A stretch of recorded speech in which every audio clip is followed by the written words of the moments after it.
खामोश वाकयात में नए आने वाले दोस्तों से गुजारिश है कि चैनल को जरूर सब्सक्राइब करें और बेल आइकन पर जरूर क्लिक करें ताकि हर नई आने वाली वीडियो का नोटिफिकेशन आपको बर वक्त मिल सके। तो चलते हैं आज के एपिसोड की जानिब। पार्टी अपने अरूज पर थी। अनाया वापस अंदर आई तो यूं ही खाली खाली नजरों से यहाँ वहां देखती रही। जब जैनब की नजर उस पर पड़ी थी, वो चलते हुए उसके पास आई और उससे पूछती रही कि कहाँ थी, कब से ढूंढ रही थी, तुम्हें कॉल भी की, ऐसे कहीं सवाल पूछती रही। लेकिन अनाया ने कोई जवाब नहीं दिया। मुझे घर जाना है, तुम मुझे प्लीज घर छोड़ दो। अनाया ने उसके सारी बातों के जवाब में बस धीमे लहजे में इतना ही कहा था। जैनब अब की बार परेशान हुई थी। उसके चेहरे पर आंसुओं के मिटे मिटे निशान भी ये साफ जाहिर कर रहे थे कि वो रो कर आई है। अनाया, क्या हुआ है और क्यों घर जाना है? कुछ हुआ है क्या? प्लीज जैनब, मुझे घर छोड़ दो, उसने इल्तिजा की थी। अच्छा तुम रुको, मैं आती हूँ, फिर मैं तुम्हें वापस घर ड्रॉप कर दूंगी। वो कहकर वहां से सीधा उमर के पास आई थी, जो खुद कैफ से राब्ता करने की कोशिश कर रहा था, लेकिन वो भी फोन नहीं उठा रहा था। जैनब ने उसे सारी सूरत हाल से आगाह किया। कैफ भी गायब है और अनाया मुझसे उसका पूछ रही थी जब हम आए थे, और वो उसका यहाँ इंतजार करने की बजाय वहीं उसके पीछे चली गई थी। मुझे लगता है इन दोनों का फिर से कोई झगड़ा हुआ है। उमर को अब यकीन था कि दोनों के बीच जरूर कोई बात हुई होगी। अनाया का यूं वापस घर जाने के लिए कहना और कैफ का भी पार्टी छोड़कर जाना और अब फोन ना उठाना इस बात को साफ जाहिर कर रहा था। एक तो तुम्हारे दोस्त का मसला क्या है, हर दफा ही कोई नया भंड डाल देता है। जैनब तो अच्छी खासी चिढ़ गई थी उस सब से। उमर ने फिर से कैफ को कॉल मिलाई थी और अब की बार उसका फोन ऑफ था। इनके थोड़े ही फासले पर खड़ी नताशा के लबों पर फातिहाना मुस्कुराहट थी। हैदर घर से जा चुका था और फैसल साहब का घर खामोशी में डूबा था। नूर नीचे आई और वहीं सीढ़ियों के पास खड़ी थी। फैसल साहब एक सोफे पर बैठे परेशान नजर आ रहे थे। उनके सामने वाले सोफे पर साइमा बेगम बैठी थी और निहायत गमो गुस्से में नजर आती थी। आपकी भांजी ने ये सिला दिया है हमें, उन्होंने अपने शौहर से शिकवा करते हुए कहा, जो तब से अब तक खामोश थे। फैसल साहब ने नजरें उठाकर उनकी जानिब देखा और फिर नजर पीछे सीढ़ियों के पास खड़ी नूर पर गई। नूर बेटा, अनाया को कॉल करके पूछो कि अगर उसका डिनर खत्म हो गया तो मैं उसे लेने आ जाऊं, फैसल साहब ने नूर से कहा। वो सर हिलाते हुए वहां से जाने लगी थी जब साइमा बेगम ने उसे रोक दिया। क्या मतलब है आपका? क्या आप लेने जाएंगे? जैसे गई थी वैसे ही आ जाएगी और आप किसी किस्म की नरमी की उम्मीद मत रखिएगा मुझसे, साइमा बेगम ने सख्ती से फैसल साहब से कहा था। नूर वहीं खड़ी रही थी।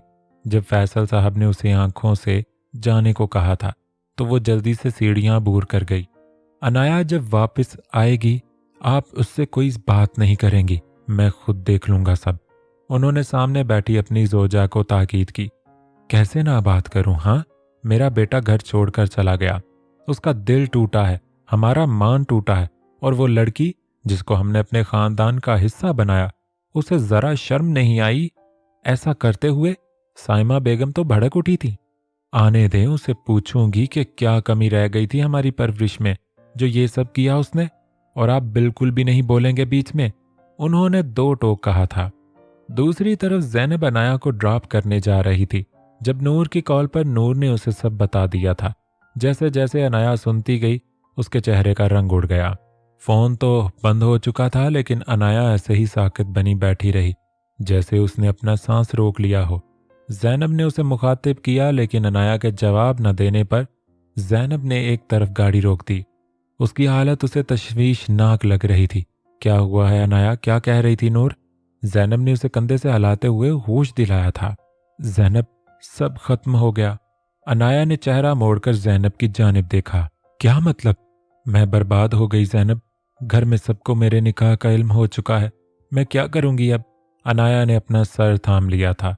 ओह माय गॉड, लेकिन कैसे हुआ ये सब? पता नहीं, नूर बता रही थी हैदर मुझे लेने के लिए निकला था लेकिन वो मुझे लिए बिना वापस चला गया और घर जाकर उसने, वो बता रही थी लेकिन फिर एक पल के लिए रुकी। उसका दिमाग सब जोड़ तोड़ कर रहा था।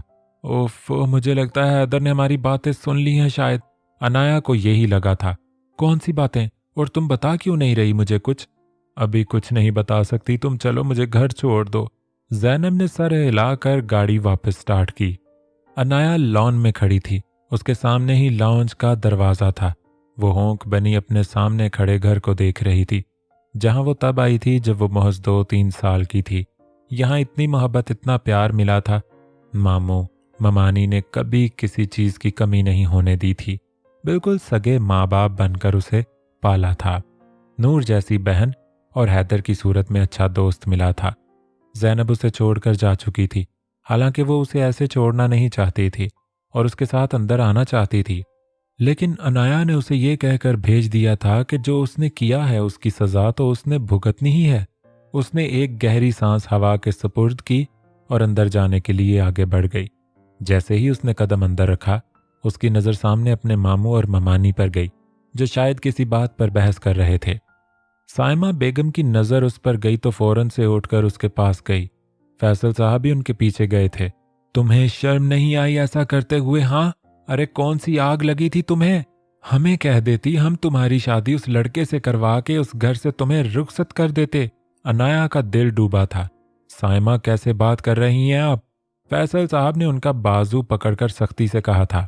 आपसे मैंने पहले भी कहा था, बीच में मत बोलिएगा। उन्होंने अपनी उंगली उठाकर उन्हें बात करने से बाज रखा था। फैसल साहब ने तासुफ से अपनी बीवी को देखा था। और तुम बोलो जरा, क्या कमी रह गई थी हमारी परवरिश में?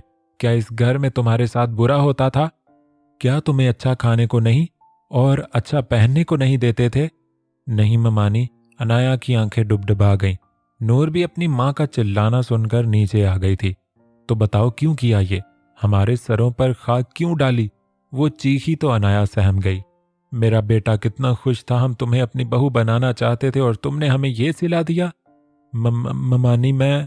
उसके आंसू पलकों से टूट टूट कर गिरने लगे। उसे बोला भी नहीं जा रहा था। एकदम से उसे चक्कर आया था। वो गिरने लगी थी जब फैसल साहब ने आगे बढ़कर उसे संभाला था। बस साइमा, बहुत हो गया। मैं बात कर लूंगा अनाया से, आप जाएं यहां से, उन्होंने रोबदार आवाज में कहा था। अनाया ने बेयकीनी से अपने मामू के चेहरे को देखा था। वो अभी भी कितनी शफकत से पेश आ रहे थे उससे। जी नहीं, जो भी बात होगी मैं करूंगी। साइमा बेगम साफ इंकारी थी। और आप हटे यहां से। उन्होंने अनाया का बाजू जकड़कर उसे फैसल साहब के हिसार से निकाला और अपने सामने किया।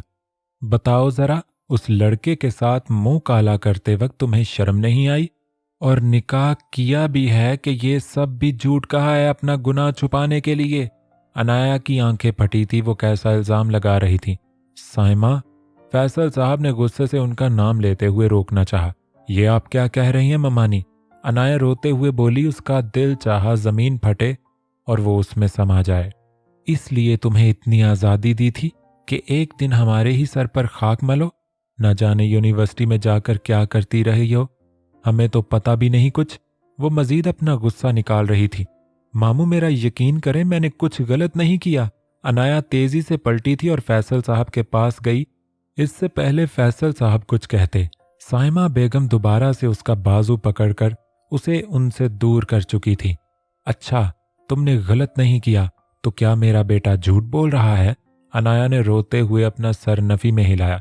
मेरा यकीन करें ममानी, मैंने ऐसा कुछ नहीं किया जिससे आप सबको शर्मिंदा होना पड़े। वो अपने किरदार की सफाई देने लगी थी। नूर की आंखें भी भीग गई थी, लेकिन उसमें जरा हिम्मत नहीं थी कि वो अपनी माँ के पास जाकर उन्हें रोक सके। फैसल साहब बेबस खड़े थे। मैं तुम्हारा वजूद इस घर में मजीद बर्दाश्त नहीं करूंगी, चलो मेरे साथ। वो अनाया को घसीटते हुए ऊपर ले जाने लगी। फैसल साहब उन्हें आवाजें देते रोकते रहे, लेकिन उन्होंने एक भी ना सुनी। दूसरी तरफ कैफ अपने फार्म हाउस पर मौजूद था। सारा लिविंग रूम बिखरा पड़ा था। वो हर चीज गुस्से में तोड़ चुका था। उसका बस नहीं चल रहा था, वरना वो हर चीज तहस नहस कर देता। उमर उसके पीछे यहां आया तो हर चीज बिखरी देखकर वो परेशान हुआ था। उसकी नजर सामने गई जहां कैफ सोफे की पुश्त से टेक लगाए, आंखों पर हाथ रखे लेटने वाले अंदाज में बैठा था। मुझे पता था तुम यहीं मिलोगे। उमर रास्ते में पड़ी चीजों को पांव से हटाता कैफ की तरफ बढ़ रहा था। कैफ ने उमर की आवाज पर अपनी आंखों से हाथ हटाए थे। उमर उसके सर पर पहुंचा, अब सवालिया नजरों से उसे देख रहा था, जिस पर कैफ ने कुछ नहीं कहा। बस वहां से उठकर किचन में गया और एक गिलास पानी पीकर वापस आया। उमर अभी तक वहीं खड़ा था। क्या पूछ सकता हूं कि यूं अचानक डिनर छोड़कर तुम क्यों आ गए? उमर ने पूछा। कैफ वापस सोफे पर बैठ चुका था। कैफ, मैं कब से कॉल कर रहा था, कम से कम बंदा कॉल रिसीव करके इतला दे देता है, पता भी है मैं कितना परेशान था। उसके चुप रहने पर उमर मजीद गोया हुआ। तो कुछ बताता क्यों नहीं, हुआ क्या है? उमर अब की बार झुंझला कर उठा था। क्या बताऊं कि वो मुझे कितना गिरा हुआ समझती है, या ये बताऊं कि इतने अरसे में उसे अपनी मोहब्बत का यकीन नहीं दिला सका? कैफ ने कुर्ब से कहा था। पूरी बात सीधी सीधी बता मुझे, उमर ने अब की थोड़ा नरमी से कहा। कैफ ने उसे सारी बात बताई, जिसे सुनकर पहले उमर को अफसोस हुआ, फिर गुस्सा आया। यकीनन ये सब उसे नताशा ने बताया है, और ये शर्त सीरियसली? कैफ, तूने ये किया है? मुझे यकीन नहीं। उमर, वो सिर्फ मजाक था, और मैं इस शर्त से पहले ही अनाया से मोहब्बत करने लगा था, लेकिन उसने मुझे कोई सफाई, कोई वजाहत नहीं देने दी। बस अपनी अदालत लगा ली और खुद ही मुझे मुजरिम करार देकर खुद ही मुझे सजा सुना दी। उसे अनाया पर ढेरों गुस्सा आ रहा था। और उस रात क्या हुआ था? उमर ने भवें उचकाए पूछा। कमीने, तुझे लगता है मैं ऐसा करूंगा? नहीं, लेकिन ऐसा क्या हुआ था? मुझे नहीं लगता अनाया जैसी समझदार लड़की ऐसे ही किसी की बातों में आ जाएगी। जाहिर है नताशा ने कुछ दिखाया होगा या कुछ भी। उमर की बात पर कैफ एकदम सोच में पड़ा था, लेकिन उतनी देर में सोचने के बाद भी उसे कुछ समझ नहीं आया था। अपना सारा सामान पैक करो और यहां से चलती बनो। अनाया दम साधे खड़ी अपनी ममानी की इतनी संग दिली देख रही थी। फैसल साहब गुस्से में आगे बढ़े थे। बस साइमा, बहुत सुन ली तुम्हारी बकवास। अनाया कहीं नहीं जाएगी। मैं इस लड़की को यहां एक पल नहीं रहने दूंगी। मैं नहीं चाहती कि मेरी बेटी पर मजीद इसका साया भी पड़े। साइमा बेगम फैसल साहब की आंखों में आंखें डालकर कह रही थी। साइमा, अपने कमरे में जाओ। फैसल साहब बोले। अगर ये नहीं जाएगी इस घर से तो मैं अपनी बेटी को लेकर इस घर से जा रही हूं। वो जाने लगी थी। नहीं ममानी, प्लीज, आप कहीं नहीं जाएंगी, मैं जाऊंगी। उसने आंसुओं से तर चेहरा लिए उन्हें कहा था, और फिर पलटकर अपना सामान पैक करने लगी। साइमा बेगम कमरे से निकल गईं और फैसल साहब भी गुस्से में उनके पीछे गए थे। साइमा बेगम नीचे आई तो किचन से झांकती मुलाजमा को डपट कर वहां से भेज दिया। वो उल्टे पैरों सर्वेंट क्वार्टर की जानिब भागी थी। साइमा, मैं आपको ये करने की इजाजत हरगिज नहीं दूंगा, फैसल साहब ने बुलंद आवाज में कहा था। वो आज तक इतने जलाल में ना आए थे। आप मुझे रोक नहीं सकते, उन्होंने भी दूबदू जवाब दिया था। अनाया मेरी बेटी है, इस बात का फैसला मैं करूंगा कि इसके साथ क्या करना है, लेकिन ये घर मेरा है और मैं ऐसी लड़की को अपने घर में एक पल के लिए भी बर्दाश्त नहीं कर सकती। और अगर आपने उसे रोका फैसल, तो आपको मुझे तलाक देनी होगी। वो नडर अंदाज में कहती इतना बड़ा मुतालबा कर रही थी कि फैसल साहब शशदर रह गए। फैसला आपके हाथों में है, वो कहकर वहां से अपने कमरे में जा चुकी थी, जबकि फैसल साहब सर थाम कर वहीं सोफे पर बैठ गए। आप ही प्लीज, आप ये क्या कर रही हैं? नूर रोते हुए अनाया को रोक रही थी, जो अपने कपड़े निकालकर एक बैग में रख रही थी। उसकी आवाज पर अनाया के चलते हाथ रुके थे और वो रोती हुई नूर की जानिब आई। नूर, मेरी बहन।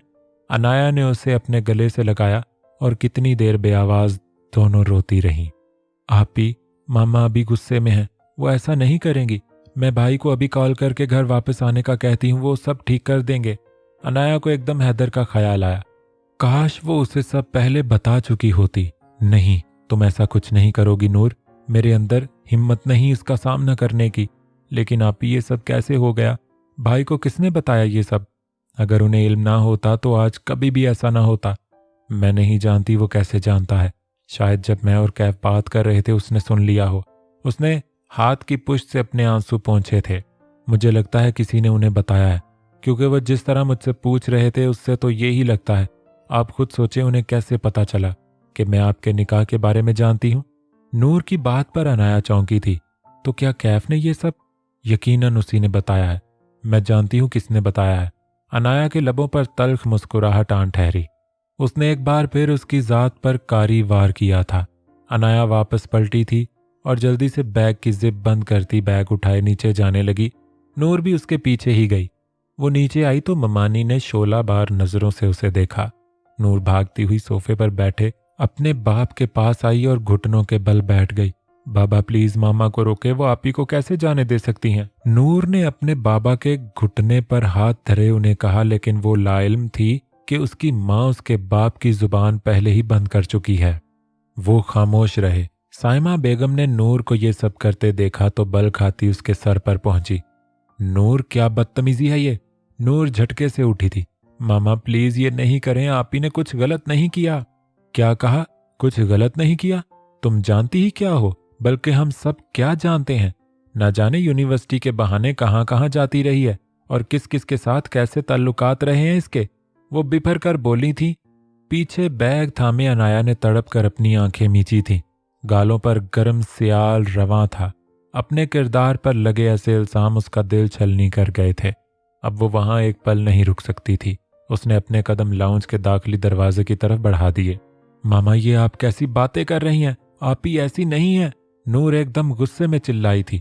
चुप करो, एक लफ्ज नहीं सुनूंगी तुम्हारा। उसकी वजह से मेरे बेटे का दिल टूटा है। वो घर से चला गया और ना जाने वो कहाँ होगा, किस हाल में होगा। अपने बेटे का ख्याल आते ही उन्हें नए सिरे से अनाया पर गुस्सा आया था। बाहर जाती अनाया के कदम रुके थे। एक और कसूर उसकी जात से मंसूब हो चुका था और सही भी था। इन सब के साथ वो सबसे बड़ी गुनाहगार हैदर की थी। नूर की नजर अनाया पर पड़ी जो बाहर जा रही थी। नूर तेजी से उसकी तरफ गई और उसके सामने जा खड़ी हुई। आप कहीं नहीं जाएंगी? नूर ने इल्तजा की। साइमा बेगम भी उनकी जानिब गई और नूर का बाजू जकड़कर उसे अनाया के सामने से हटाया था। जाओ तुम, उन्होंने सख्ती से अनाया को कहा था। अनाया अपने आंसू पीती सर हिलाकर बाहर निकल गई। नहीं आपी प्लीज, नूर ने चिल्लाते हुए कहा था। फैसल साहब ने तासुफ से ये मंजर देखा था। नूर ने अपना बाजू छुड़वाया और भागकर फैसल साहब के पास गई थी। बाबा, आपी ने कोई गलत काम नहीं किया, कभी अपनी हद पार नहीं की। मामा उन्हें गलत समझ रही हैं। मेरा यकीन करें बाबा, मैं पहले दिन से सब जानती थी। सब आपी ये निकाह भी नहीं करना चाहती थी। वो तो जब उस लड़के को पता चला कि आपी की बात हैदर भाई से चल रही है, उन्होंने आपी को निकाह के लिए फोर्स किया था, क्योंकि वो आपी को खोना नहीं चाहते थे। बाबा मेरा यकीन करें प्लीज, आपी को रोक लें। वो अपने बाप के घुटनों में बैठी इल्तिजा कर रही थी, क्योंकि उसे लगा शायद वो भी अनाया को गलत समझ रहे हैं। फैसल साहब तेजी से उठकर अपने कमरे की जानिब बढ़ गए और नूर वहीं आंसू बहाती बैठी रह गई। साइमा बेगम उसके मुंह से ये सब सुनकर उसकी तरफ आई और उसका बाजू पकड़कर उसे खड़ा किया। क्या फजूल बक रही थी अपने बाप के सामने? खबरदार अगर तुमने आइंदा ये कहा कि तुम सब जानती थी। उन्होंने उसे डपट कर सख्ती से ताकीद की थी। नूर ने शिकवा भरी नजरों से अपनी मां को देखा था और नफी में सर हिलाते हुए वहां से भागने वाले अंदाज में सीढ़ियां अबूर करती अपने कमरे में चली गई। और उसी वक्त फैसल साहब अपने कमरे से निकले थे और जल्दी से बाहर जाने के लिए लपके थे कि साइमा बेगम ने उनका रास्ता रोक लिया। कहाँ जा रहे हैं? इस तरह उनकी राह में हायल होने पर फैसल साहब ने गुस्से से भरी नजर से उन्हें देखा था। आप जो चाहती थी वो हो गया, इसलिए अब मैं आपके किसी सवाल का जवाब दे नहीं हूं। हटे मेरे रास्ते से, वरना मैं सच में कुछ ऐसा कर दूंगा जिससे ये घर बिखर जाएगा। उन्होंने उनकी तलाक वाली बात की तरफ इशारा करते हुए कहा था। साइमा बेगम न चाहते हुए भी हट चुकी थी। फैसल साहब तेजी से घर से बाहर निकल गए थे। अनाया जब बैग लिए बाहर मेन गेट के पास पहुंची तो चौकीदार बाबा ने उसे जाने नहीं दिया। वो पूछते रहे कि बैग लिए क्यों जा रही हो। इस वक्त तो अनाया उनकी इतनी फिक्रमंदी पर रोते हुए भी मुस्कुरा दी। बहुत मुश्किलों से उन्हें यकीन दिलाया, फिर जाकर वो कहीं माने और उसे जाने दिया। गेट से बाहर निकलकर वो चलने लगी। इस पोश इलाके में उसे इस वक्त कोई टैक्सी या कोई रिक्शा नहीं मिलना था। उसे यहां से निकलकर बाहर मेन रोड पर ही जाना पड़ेगा। ये सोचते हुए एक बार फिर से उसकी आंखें भीगने लगी। फैसल साहब घर से बाहर रोड पर आए तो थोड़ी ही दूर चलती हुई अनाया उन्हें दिख गई थी। वो जल्दी से उसके पीछे गए। अनाया बेटा रुको, उन्होंने नजदीक आते हुए उसे पुकारा था। अनाया ने अपने पीछे से आती आवाज पर फौरन पलट कर देखा था।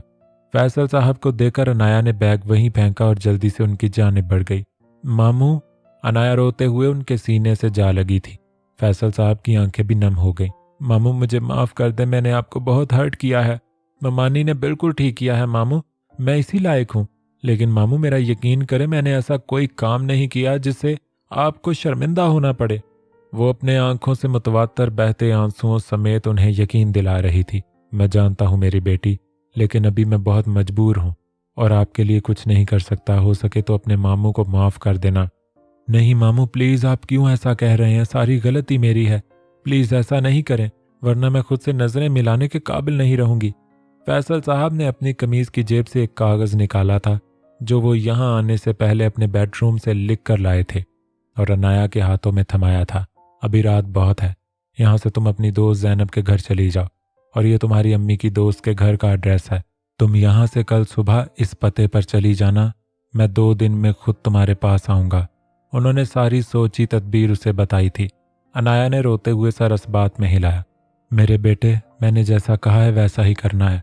उन्होंने ख़ास ताकीद की थी। आप आएंगे ना मेरे पास? उसने बहुत आस से पूछा था। फैसल साहब उसके सर पर हाथ रखा था। मैं अपनी बेटी के पास ज़रूर आऊँगा। उसके बालों पर बोसा देते हुए उन्होंने उसे तसल्ली दी। कैफ, ये क्या हरकत की है तूने? जानता भी है इस वक्त अनाया क्या फेस कर रही होगी। उमर को रह रह कर अब उस पर गुस्सा आ रहा था।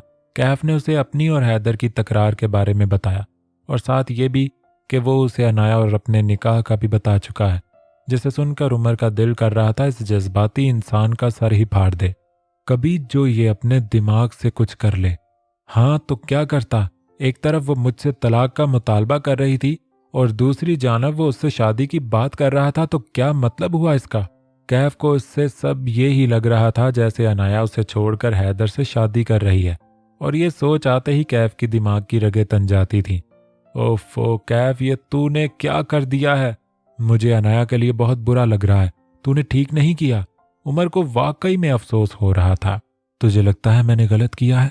वो मेरे सामने खड़ा होकर मेरी ही बीवी से शादी की बात कर रहा है और मैं बेगैरतों की तरह खड़ा सुनता रहता? हाँ?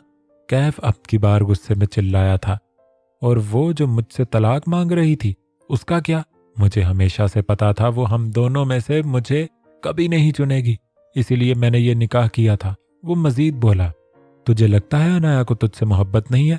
मुझे उसकी मोहब्बत पर कोई शक नहीं है, लेकिन उस दिन जब मैंने उसे ज़ैनब से बात करते सुना था तभी मैं समझ गया था अगर ऐसा कभी कुछ हो जाए तो यकीनन वो अपनी मोहब्बत की कुर्बानी देगी, और मैं ऐसा कभी नहीं होने दे सकता था। उसने उमर को अपने किए की वजाहत दी। उमर ने तासुफ से उसे देखा था। अंधेरी रात में सड़क के किनारे वो चलती जा रही थी। आंखों से आंसू मुसलसल बह रहे थे। एक हाथ में बैग उठाए दूसरे में एक तयशुदा कागज थामे वो बिना रुके चलती जा रही थी। सामने से आती जाती गाड़ियों की रोशनी जब उसके चेहरे पर पड़ती तो उसका चेहरा वाज़ेह होता और फिर दोबारा से उसका चेहरा अंधेरे में डूब जाता। अचानक वो रुकी क्योंकि अब वो थक चुकी थी। उसे ये भी याद नहीं था कि वो कब से चले जा रही है। उसने आंखें घुमाकर अपने इर्द गिर्द नजर दौड़ाई। अपने आप को इस तरह उस वक्त यूं अकेले सड़क के किनारे देखकर वो नीचे बैठती चली गई। आह कैफ! आसमान की तरफ चेहरा उठाए वो जोर से चिल्लाई थी, तुमने बर्बाद कर दिया मुझे। तुम्हारी वजह से मैं आज अपने घर से बेघर हो गई। रोते हुए वो चिल्लाती जा रही थी, क्यों किया तुमने मेरे साथ ऐसा? क्यों कैफ, क्यों? तुमसे मोहब्बत की इतनी बड़ी सजा दी। ऐसे चीख चीख कर रोते चिल्लाते हुए वो बिल्कुल फरामोश कर चुकी थी कि वो इस वक्त कहाँ पर है। उसके पास से गुजरती गाड़ी जब अचानक आहिस्ता होते हुए नजर आई तो उसे होश आया। गाड़ी अब रुक चुकी थी।